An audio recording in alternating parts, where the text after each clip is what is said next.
సుప్రభాతం. ఈరోజు video introduction కన్నా ముందు ఒక చిన్న ఇన్ఫర్మేషన్. మీకు టాపిక్ మార్క్స్ గురించి తెలిసే ఉంటుంది. మన ప్రతి ఒక్క వీడియో యొక్క డిస్క్రిప్షన్లో ఆ వీడియో యొక్క టాపిక్ మార్క్స్ మీకు అందుబాటులో ఉన్నాయి. మన వీడియో యొక్క డిస్క్రిప్షన్లో టాపిక్ మార్క్స్ ఉంటాయి. సో టాపిక్ మార్క్స్ దగ్గర ఆ టాపిక్ యొక్క పేరు పక్కన వాటి టైం స్టాంప్స్ ఉంటాయి. సో వీటి వల్ల మనకు రెండు ఉపయోగాలు ఉన్నాయి. ఒకటేమంటే, మనము వీడియో చూసేక ముందు డిస్క్రిప్షన్లోనే ఆ టాపిక్ మార్క్స్ని ఒకసారి చూసినామంటే ఒక టెక్స్ట్ బుక్కి ఇండెక్స్ ఉంటుంది కదా, సో ఏమేమి కంటెంట్ ఉంటుందని. సో అట్లా ఒక లెసన్కి ఆ వీడియోలో మనం ఏమేమి చెప్పబోతున్నామో ఇన్ ఆర్డర్ వైజ్ అది మనకి అందుబాటులో ఉంటుంది. దాన్ని ఒకసారి మనం చదివినామంటే మనం ఏం నేర్చుకోబోతున్నాం, దేని తర్వాత ఏం నేర్చుకోబోతున్నాం అనే విషయం మనకి అవగాహనలో ఉంటుంది. సో అప్పుడు మనము ఏదైనా నేర్చుకునేప్పుడు ఆ టాపిక్ని ఒక ప్యాకేజ్ మాదిరి దీని గురించి అని మనము ఆ ఐడియానంతా ఒక చోట స్టోర్ చేసుకునే అనుకూలంగా ఉంటుంది. మనం తర్వాత ఏం నేర్చుకోబోతున్నామని కూడా మనకు తెలిసి ఉంటుంది. అది ఒకటి ఉపయోగం. రెండో ఉపయోగం ఏమంటే, ఎప్పుడైనా ఎగ్జామ్స్ టైం అట్లా ఉంటుంది అనుకోండి, లేదంటే ఎప్పుడైనా యువర్ ఇన్ హరీ, సో ఆ టైంలో మనము నేరుగా వీడియోకి పోవచ్చు. వీడియోలో యాడ్ రన్ అవుతూ ఉంటుంది. You can directly go to the description. అక్కడ మనకి టాపిక్ మార్క్స్ ఉంటాయి. సో టాపిక్ మార్క్స్లో మనకి ఏదన్నా topic, for example proper fractions. So proper fractions గురించి తెలుసుకోవాలంటే you will just search for proper fractions. దాని పక్కన ఉన్న టైం స్టాంప్ పైన నొక్కుతారు, you will directly get it. Time waste లేకుండా అది చాలా అనుకూలంగా ఉంటుంది. ఏదన్నా ఒక టాపిక్ కోసం మనము వీడియో అంతా ఓపెన్ చేసి, if it's very long video, లెంతీగా ఉన్నప్పుడు మనము ఒక చిన్న టాపిక్ కోసం ఆ వీడియో ఓపెన్ చేసి సెర్చ్ చేసుకుంటా, డ్రాగ్ చేసుకుంటా, జంప్ చేసుకుంటా వీడియోని చూసేదానికన్నా టైం స్టాంప్స్ అనేటివి చాలా ఉపయోగపడతాయి. అదిగాక ఆ ప్రాసెస్లో మనకు చాలా యాడ్స్ వస్తాయి. సో టైం వేస్ట్ అవుతుంది. సో ఈ టాపిక్ మార్క్స్ మనకు చాలా అనుకూలంగా ఉంటుంది ఆ విషయంలో. కాబట్టి ఇది మీకు బాగా ఉపయోగపడుతుందని నేను భావిస్తున్నాను. ఈ టాపిక్ మార్క్స్ గురించి చాలామందికి తెలియకపోవచ్చు, కాబట్టి ఒకసారి చెప్పినామంటే దాన్ని బాగా ఉపయోగించుకుంటారు అనే అభిప్రాయంతో మీకు ఇది చెప్పడం జరుగుతుంది. So I hope you'll all use it. So thank you. నమస్కారం టీచర్స్ అండ్ పేరెంట్స్. ఈరోజు మనం 5వ తరగతి 3వ పాఠం కొండవాగు చూద్దామా? చిత్రం చూడండి, ఆలోచించి మాట్లాడండి. ఈ చిత్రాన్ని గమనించండి. ఈ చిత్రంలో ఏమున్నాయి? పై బొమ్మలో మీకేం కనిపిస్తున్నాయి? ఇక్కడ ఒక అతను చిన్న గొర్రె పిల్లను సంకలో పెట్టుకొని గొర్రెలను రోడ్డు దాటిస్తున్నాడు. అతని వెనకాల ఒక పాప ఇంకొక గొర్రె పిల్లను ఎత్తుకొని ఉంది. అక్కడున్న బస్సులో పిల్లలు ఉన్నారు. అక్కడ దూరంగా చెట్లు, కొండలు, పక్షులు, చెరువు ఇవన్నీ ఉన్నాయి. పిల్లలంతా ఎక్కడికి వెళ్తున్నారు? పిల్లలు వెళుతున్న బస్సు పైన విహారయాత్ర అని రాసి ఉంది. చూశారు కదా? కాబట్టి పిల్లలు విహారయాత్రకు వెళ్తున్నారు. మీరు చేసిన ఒక ప్రయాణం గురించి చెప్పండి. ఇప్పుడు మీరు మీ స్నేహితులతో కానీ, మీ కుటుంబ సభ్యులతో కానీ వెళ్ళిన విహారయాత్ర గురించి చెప్పండి.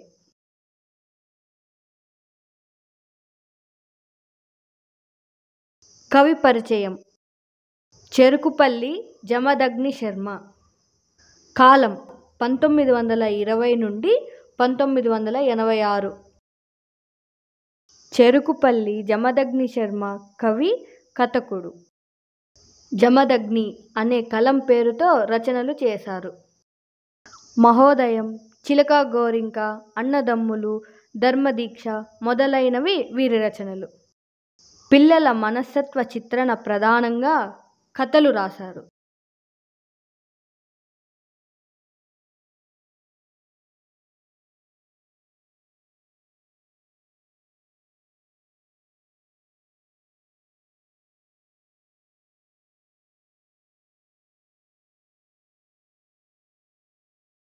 ప్రియమైన వెంకట్, నేను క్షేమంగా ఉన్నాను.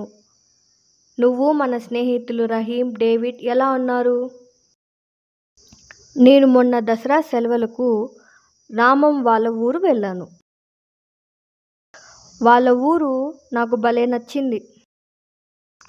ఆ ఊరి విశేషాలు నీతో చెప్పకుండా ఉండలేను.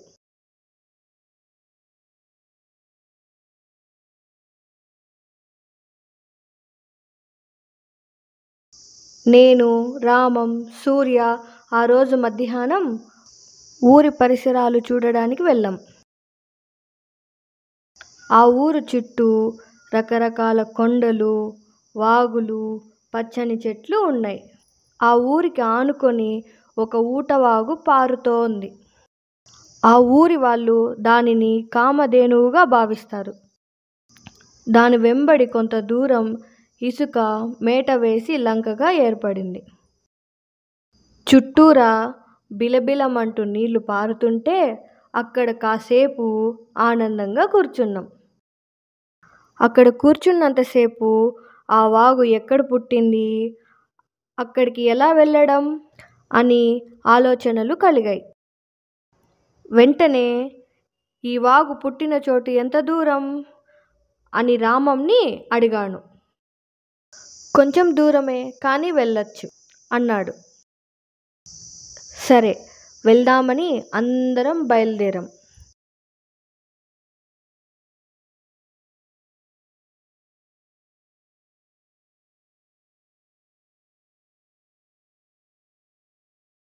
అదంతా మిట్టపల్లాల దారి. అలాంటి చోట నడిచే అలవాటు నాకు లేదు. అలా ఒక అరగంట నడిచాం. అక్కడ కొండ మీద నుండి జాలువారుతున్న బోలెడన్ని నీటిపాయలున్నాయి. అలా ముందుకు వెళ్ళాం. అక్కడ ఆ గుట్టల్లో ఉన్నది ఒక నీటి బుగ్గ. అక్కడి నుండి నీళ్లు బయలుదేరి ఇలా పాయలుగా వస్తున్నాయి.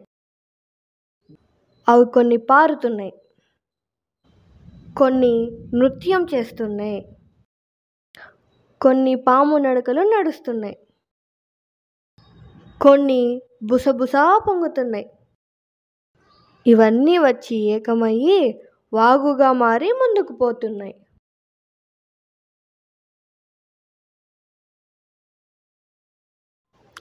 అక్కడి ఒక బండ మీద కూర్చున్నాం. సింహాసనం లాంటి ఆ బండ మీద కూర్చొని చూస్తుంటే సూర్యకాంతి పడి ఆ పాయలన్నీ తలతలా మెరుస్తూ కనిపించాయి. బిలబిలమంటూ అవి పారుతుంటే నాకు భలే ముచ్చటేసింది. ఆ ఉత్సాహంతో ఆ విశాలమైన బండ మీద పడి గెంతుతూ మేం రాజులం అంటూ గోల చేశాం. అప్పటికే మేమొచ్చి చాలాసేపయింది. సంధ్యవేళ కావస్తుంది. అయితే కొండ మీద వెలుగు బాగానే ఉంది. వేసవి పొద్దు కదా, ఇంకా గంటసేపు కూర్చోవచ్చు అనుకున్నాం. నా మటుకు నాకు అక్కడి నుండి కదలాలని అనిపించలేదు. అలా చుట్టూ చూస్తూనే కూర్చున్నాను.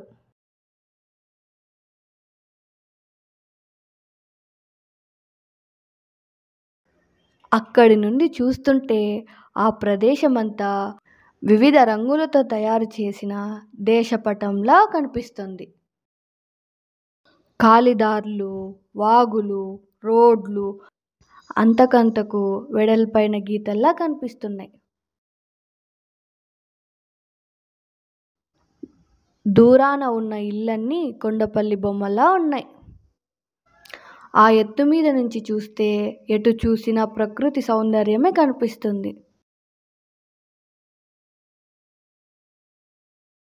ఈ నేల ఇంత అందంగా ఉందనుకుంటే ఆకాశం మరింత అందంగా ఉంది. ఆకాశం ఆ ఎత్తు నుండి చూస్తే అత్యద్భుతంగా కనిపించింది. ఒక మూల ఏ మార్పు లేకుండా వట్టి నీలంగా ఉంది. ఇంకొక మూల పింజమబ్బులు ఒకదాని మీద ఒకటి పడి దొర్లుతూ రకరకాల విన్యాసాలు చేస్తున్నాయి. తూర్పుకు తిరిగితే నల్లని మేఘాలు ఒత్తుగా కదులుతున్నాయి. అవి కాసేపు ఏనుగులు బారులు తీసి వరుసగా నడుస్తున్నట్టు, కొన్ని కదం తొక్కుతున్నట్టు అనిపించాయి. ఇటు పశ్చిమానికి తిరిగితే భూమి ఆకాశాలు కలిసే చోట ఆకాశం ఎర్రని మంటతో పొగలు కక్కుతున్నట్టుంది.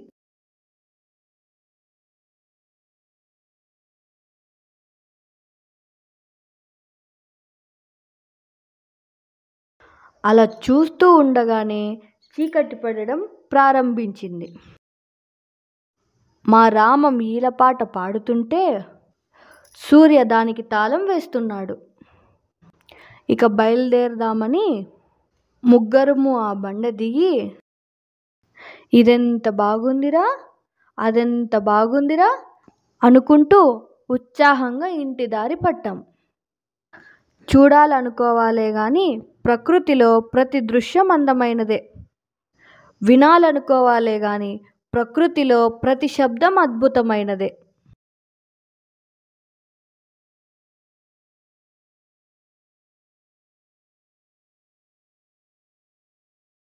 మన మిత్రులకు ఈ లేఖ చూపించు.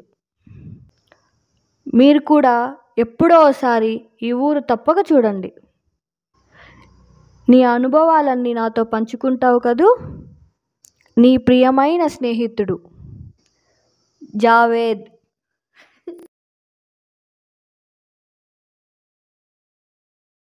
ఈ వీడియో మరింత మందికి చేరేందుకు లైక్ చేయండి. మమ్మల్ని ప్రోత్సహించడానికి సబ్స్క్రైబ్ చేయండి. ఈ వీడియో ఇంకెవరికైనా ఉపయోగపడుతుందనుకుంటే తప్పకుండా షేర్ చేయండి. పదాలు, అర్థాలు. మేట, ఇసుక ప్రదేశం. వాగు, చిన్న ఏరు. జాలువారు, జారుతున్న. బాట, దారి. క్షేమం, కుశలము. పొద్దు, రోజు, దినం. దృశ్యం, చూడదగినది. బారులు, వరుసలు. లంక, నదిలో పైకి లేచి ఉన్న భూభాగం. కదం తొక్కు, ఉత్సాహంతో ముందుకు వెళ్ళు.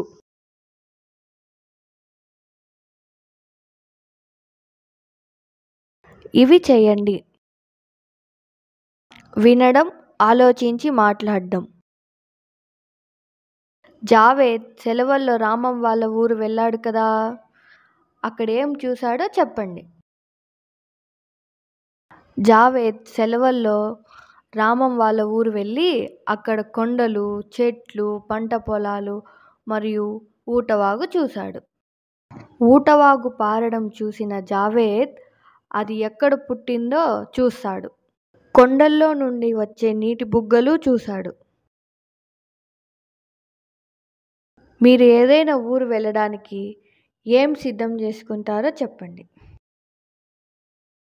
రోజు వాడే దుస్తులు, దువ్వెన, పౌడర్, టూత్పేస్ట్, బ్రష్, మీకు ఇష్టమైన తినుబండారాలు, ఆట వస్తువులు తీసుకెళ్తారు కదా. మీ ఊరిలో మీకు నచ్చిన విషయాలను చెప్పండి. మీరున్న ఊరిలో మీకు ఏమేమి నచ్చాయో తెలియజేయండి.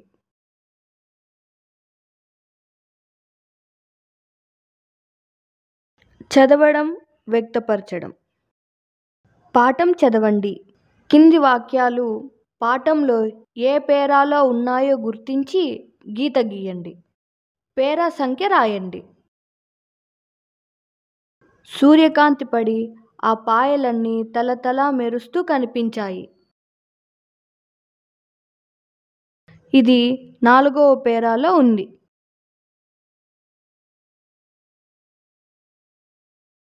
చూడాలనుకోవాలే గాని ప్రకృతిలో ప్రతి దృశ్యం అందమైనదే. 9వ పేరాలో ఉంది.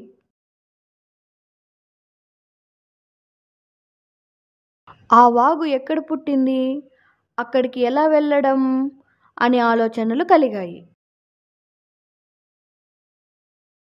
ఈ వాక్యం 2వ పేరాలో ఉంది.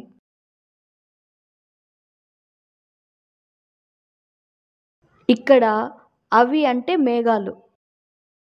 అవి కాసేపు ఏనుగులు బారులు తీసి వరుసగా నడుస్తున్నట్టు. ఈ వాక్యం పాఠంలో 8వ పేరాలో ఉంది. దూరాన ఉన్న ఇళ్ళన్నీ కొండపల్లి బొమ్మల్లా ఉన్నాయి.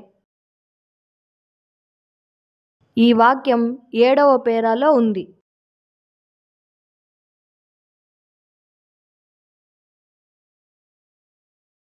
పేరాను చదవండి, ప్రశ్నలకు జవాబులు రాయండి. హెలెన్ కెల్లర్ మన అందరిలో చూడలేదు, కానీ స్పర్శ ద్వారా గ్రహిస్తుంది. ఆమె ఏమంటోందో ఆమె మాటల్లోనే చూడండి. పోకచెక్క నున్నదనాన్ని, దేవదారు వృక్షాల గరుకుదనాన్ని నా స్పర్శతో గుర్తిస్తాను. వసంతకాలంలో కొత్త పరిమళాల పూల కోసం అన్వేషిస్తాను. పట్టు వంటి ఆ పూలరేకులు మృదుత్వాన్ని తాకినప్పుడు, వాటి సువాసనను ఆస్వాదించినప్పుడు చెప్పలేనంత ఆనందం కలుగుతుంది. ఒక చెట్టు కొమ్మకు చేతిని ఆనించగానే ఏదో ఒక పక్షి కుహూ కుహూ శబ్దాలు చెవుల్లో మారుమోగుతాయి. సెలయేటి ప్రవాహంలో చేతిని ఉంచినప్పుడు వేల సందుల్లో నుండి నీళ్లు ప్రవహించడం నాకు పట్టరాని ఆనందాన్నిస్తుంది. హెలెన్ కెల్లర్ స్పర్శ ద్వారా ఏమేమి గుర్తించేది? పోకచెక్క నునుపుదనాన్ని, దేవదారు వృక్షాల గరుకుదనాన్ని గుర్తించేది. హెలెన్ కెల్లర్ పూలను ఎలా వర్ణించింది? పూలరేకులు పట్టులాగా మృదువుగా ఉంటాయి మరియు చెక్కని సువాసన కలిగి ఉంటాయి అని గుర్తించింది. హెలెన్ కెల్లర్కి ఆనందాన్ని కలిగించేవి ఏవి? పూల సువాసనలు ఆస్వాదించడం, సెలయేరులో చేతిని ఉంచి ప్రవాహాన్ని గమనించడం ఆమెకు ఆనందాన్ని కలిగించేవి.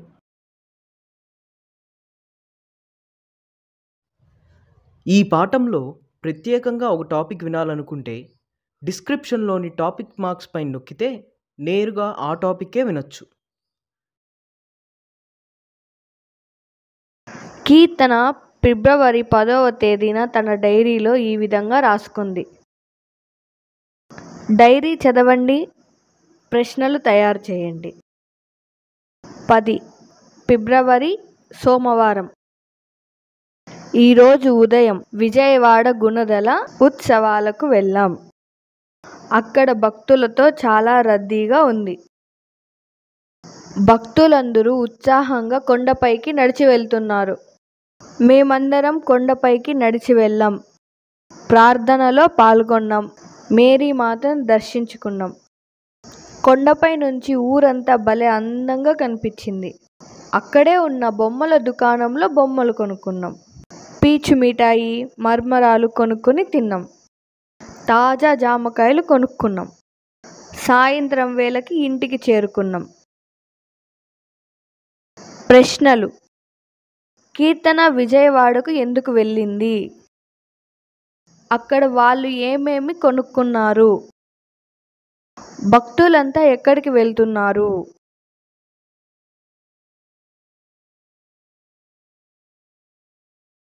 పదజాలం. కింది గీతాన్ని చదవండి. మొదటి వాక్యం ఏ పదంతో ముగుస్తుందో, రెండవ వాక్యం ఆ పదంతోనే ప్రారంభమవడాన్ని ముక్తపదగ్రస్తం అంటారు. గీత గీసిన పదాలను ఉపయోగించి ఇలాంటి వాక్యాలను మీరు రాయండి. సెలయేటి దరినొక్క చెంగల్వ బాట, బాట వెంటనే పోతే పువ్వుల తోట, తోటలో ఒక పెద్ద దొరలుండు కోట, కోటలో రతనాలు కూర్చిన పీట, పీటపై రాణుల్లా ప్రియమైన ఆట, ఆటకే కోయిలల అందాల పాట, పాటయే పసమించు బంగారు మూట. ఇలాంటి వాక్యాలు. అదిగదిగో ఆకాశాన జాబిల్లి, జాబిల్లితో ఆడాలంది నా చెల్లి, చెల్లి పేరు చిన్నారి మల్లి, మల్లినే చూస్తుంది అటక మీది పిల్లి, పిల్లి కంట పడింది గోడ మీది బల్లి, బల్లి మీద పడగానే చెల్లిది లొల్లే లొల్లి.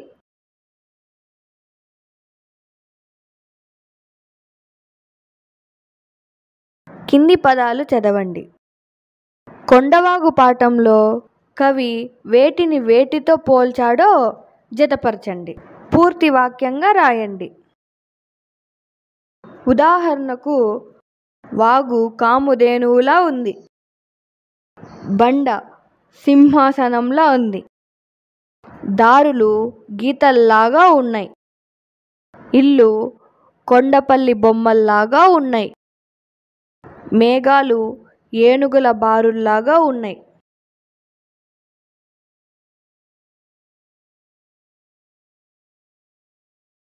కింది వర్ణన పదాలు చూడండి. ఇచ్చిన పదాలకు మీరు వర్ణన పదాలు రాయండి.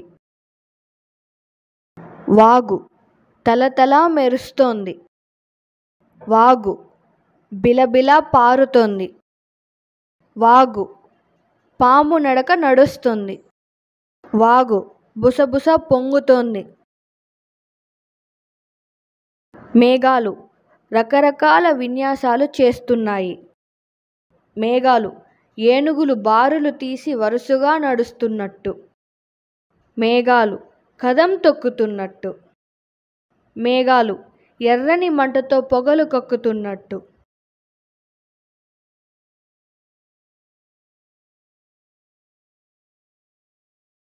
పట్టిక ఆధారంగా వాక్యాలను తయారు చేయండి. నేను విజయవాడ వెళ్ళి దుర్గగుడి చూశాను. నేను ధవళేశ్వరం వెళ్ళి కాటన్ బ్యారేజ్ చూశాను. నేను శ్రీకాకుళం వెళ్ళి శాలిహుండం చూశాను. నేను అరకు వెళ్ళి బొర్రా గుహలు చూశాను. నేను ఒంటిమిట్ట వెళ్ళి రామాలయం చూశాను.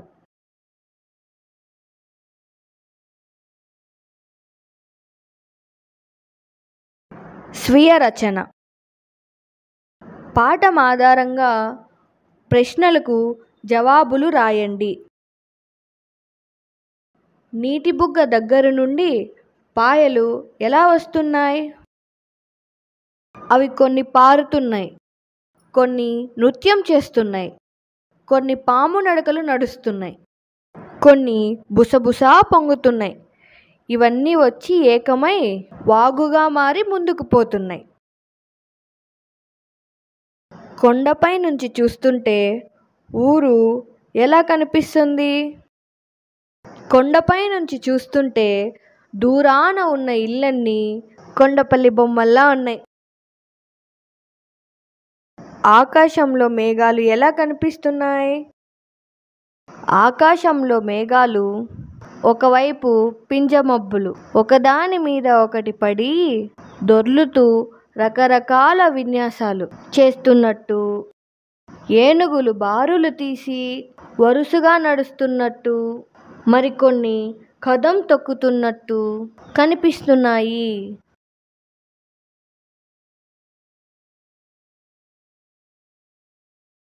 సృజనాత్మకత. కింది పేరాను చదవండి, సంభాషణలు రాయండి. పిల్లలు, నేలపట్టు పేరు ఎప్పుడైనా విన్నారా? అది ఒక పక్షుల రక్షిత కేంద్రం. ఇది నెల్లూరు జిల్లా దొరవారి సత్రం మండలం సమీపంలో ఉంది. ఈ ప్రాంతానికి గూడబాతులు, పెలికాన్, ఎర్రకాళ్ళ కొంగలు, నల్లకాళ్ళ కొంగలు, నారాయణ పక్షులు, తెడ్డుముక్కు కొంగలు, చుక్కమూతి బాతులు, స్వాతి కొంగలు లాంటి ఎన్నో పక్షులు దేశ విదేశాల నుండి ఇక్కడకు వస్తాయి. అందులో గూడబాతులు అక్కడ చెట్లుపై గూళ్ళు కట్టి గుడ్లను పొదిగి పిల్లలను చేస్తాయి. ఇంతకీ మేమెవరో చెప్పలేదు కదా. మమ్మల్ని సముద్రపు రామచిలుకలు, ఫ్లెమింగోలు అంటారు. మేము చాలా అందంగా ఉంటాం. మేమంటే మీకే కాదు, పెద్దలకి కూడా ఇష్టమే. మా పేరుతోనే సుళ్ళూరుపేటలో ఫ్లెమింగో ఫెస్టివల్ వేడుకలు ప్రతి సంవత్సరం జనవరి నెలలో జరుపుతారు. మేము పులికాట్ సరస్సులో చేపలు వేటాడుతూ కనిపిస్తాం. అక్కడ నీళ్లు తగ్గిపోతుంటే మా పిల్లలతో సహా మా దేశమైన నైజీరియాకు వెళ్ళిపోతాం. పిల్లలు, మా గురించి తెలుసుకున్నారు కదా, ఒక్కసారి మీరు కూడా మమ్మల్ని దర్శించండి.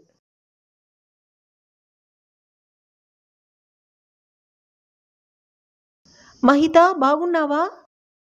బాగున్నాను గిరిజ. ఏంటి విషయాలు? మేము జనవరి నెలలో పక్షుల పండుగ చూడ్డానికి వెళ్ళాం. అవునా? అది ఏ పక్షుల పండగ? అది ఫ్లెమింగో పక్షుల వేడుక. అరే అవునా, దాని గురించి ఇంకా తెలుసుకోవాలనుంది. ఈసారి నేను వస్తాను.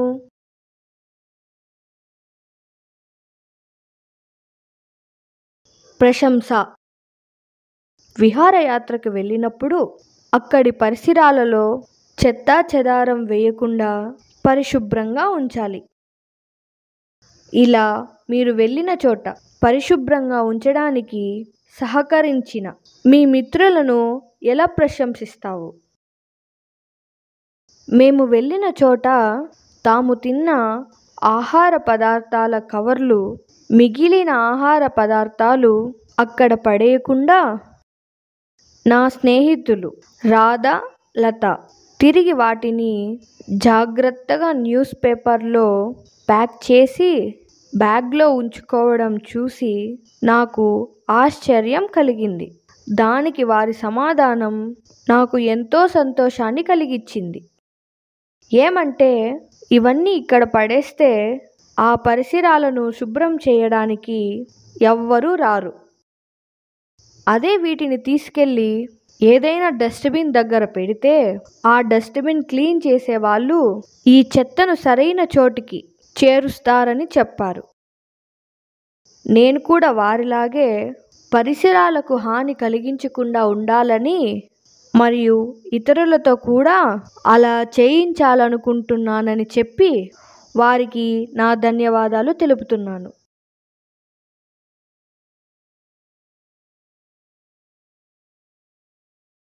భాషాంశాలు కింది పేరాను చదవండి. రాజశేఖరం కొడుకు విజయ్. అతడు పెద్ద చదువులు చదువుకున్నాడు, మంచి ఉద్యోగం చేస్తున్నాడు. తన తాతగారిని చూడడానికి సిద్ధాంతం గ్రామానికి వచ్చాడు. తాతగారి ద్వారా గ్రామ పరిస్థితులను తెలుసుకున్నాడు. అమ్మ చెప్పిన మాటలు గుర్తుకు వచ్చాయి. తన గ్రామానికి సేవ చేయాలనుకున్నాడు. గ్రామంలోని పాఠశాల, వైద్యశాల, చెరువు మొదలైన వాటిని చూశాడు. వాటికి మరమ్మతులు చేయించాడు. ఆ ఊరిలో ఒక కాలువ ఉంది, దాన్ని బాగు చేయించాడు. ఆ ఊరికి మంచి రహదారి వేయించాడు. గ్రామ సమస్యలు చాలా వరకు పరిష్కరించాడు. వ్యక్తుల పేర్లు, ఊర్ల పేర్లు, వస్తువుల పేర్లు, ప్రదేశాల పేర్లు, ఇలా పేర్లను తెలిపే పదాలను నామవాచకాలు అంటారని తెలుసు కదా. కింది వాక్యాలను చదవండి. నామవాచకాలను గుర్తించండి. వాటికి కింద గీత గీయండి. సరళ మామిడి పండు తింటుంది. కరీం సెలవులకు పాలకొల్లు వెళ్ళాడు. చెల్లాయమ్మ అడవికి వెళ్ళి విస్తరాకులు తెచ్చింది. శ్రీను వాళ్ళ నాన్నగారు కారులో తిరుపతి వెళ్ళారు.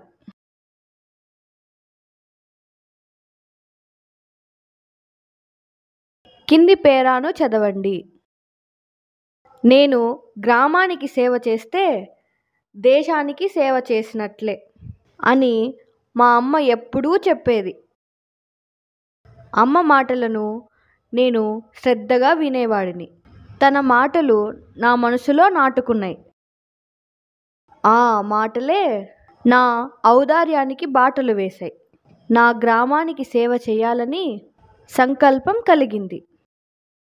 మీరు కూడా మన గ్రామానికి సేవ చేయడానికి ముందుకు రావాలి.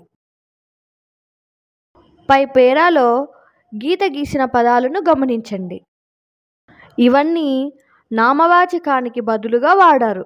వీటిని సర్వనామాలు అంటారు. పై వాక్యాలలో నేను, నా అన్నవి ఉన్నాయి చూసారా? నేను అన్నది నామవాచక రూపం, నా అన్నది విశేషణ రూపం. నేను, నా, నీవు, నీ, తాను, తన, తాము, తమ, వారు, వాళ్ళ, అవి, వాని లేదా వాటి, మేము, మా, మనం, మన, మీరు, మీ, అతడు లేదా వాడు, వాడి, అది, దాని. సర్వనామాల ద్వితీయ విభక్తి రూపాలు కింది విధంగా ఉంటాయి. నేను, నన్ను, మనం, మనల్ని, మీరు, మిమ్మల్ని, వాళ్ళు, వాళ్ళని, అవి, వాటిని, తాము, తమర్ని, నీవు, నిన్ను, వాడు లేదా అతడు, వాణ్ణి లేదా అతన్ని, అది, దాన్ని.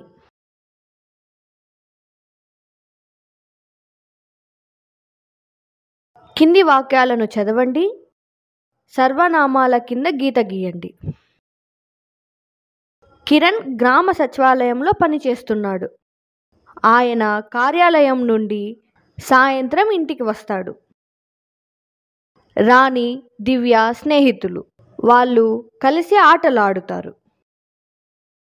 మేరీ పాటలు పాడుతుంది. ఆమె పాటల పోటీలో బహుమతి గెలుచుకుంది. లంబసింగి అందమైన ప్రదేశం. అది చాలా చల్లగా ఉంటుంది.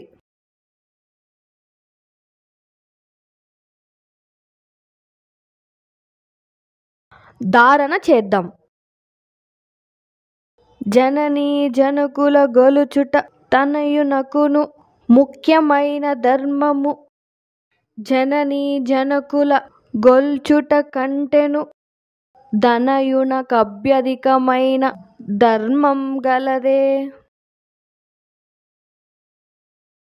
భావం: తల్లిదండ్రులను సేవించడం కంటే కుమారునికి మరే ఇతర ముఖ్యమైన ధర్మము లేదు. పిల్లలకు తల్లిదండ్రులను సేవించుటకు మించిన ముఖ్యమైన పని మరొకటి లేదు.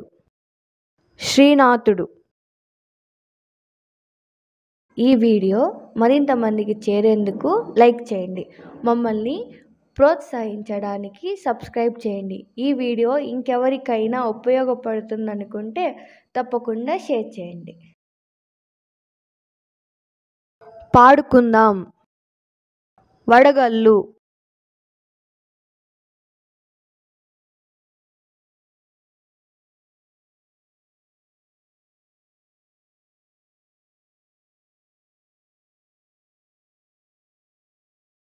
వడగళ్ళు వడగళ్ళు వానదేవుని పండ్లు, వెలలేని తులలేని వెన్న ముద్దల చెండ్లు.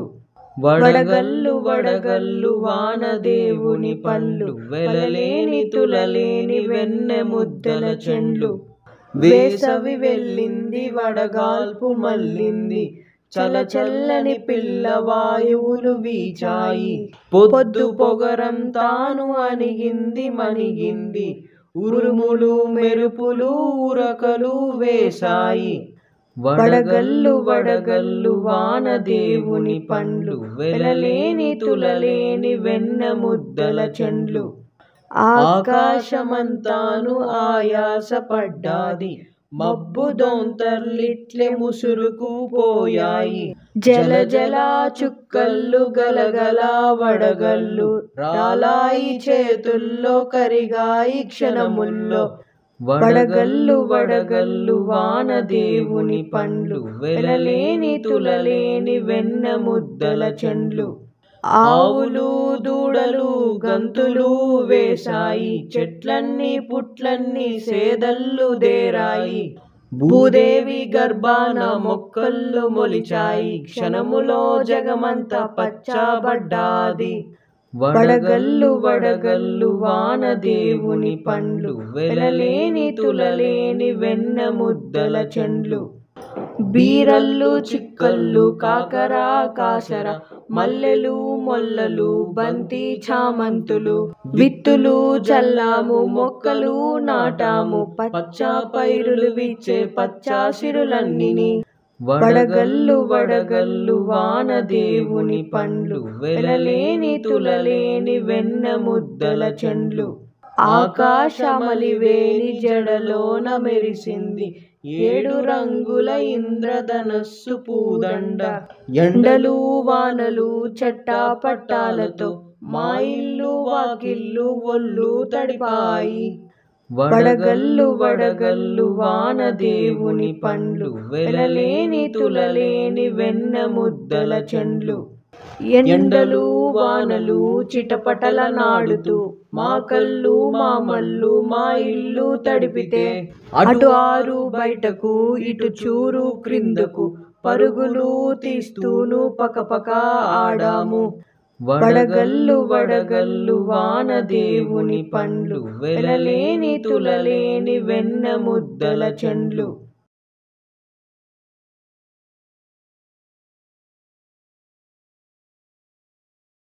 కవి పరిచయం. కవి ఏడిద కామేశ్వరరావు. కాలం 12/9/1913 నుండి 1984 వరకు. ఏడిద కామేశ్వరరావు ఆకాశవాణిలో పనిచేశారు. రేడియో అన్నయ్యగా ప్రసిద్ధులు. రాష్ట్రగీతం, జైలు రోజులు, ఇండోనేషియా చరిత్ర మొదలైన రచనలు చేశారు. బాలల కోసం ఎన్నో పాటలు, నాటికలు రాశారు.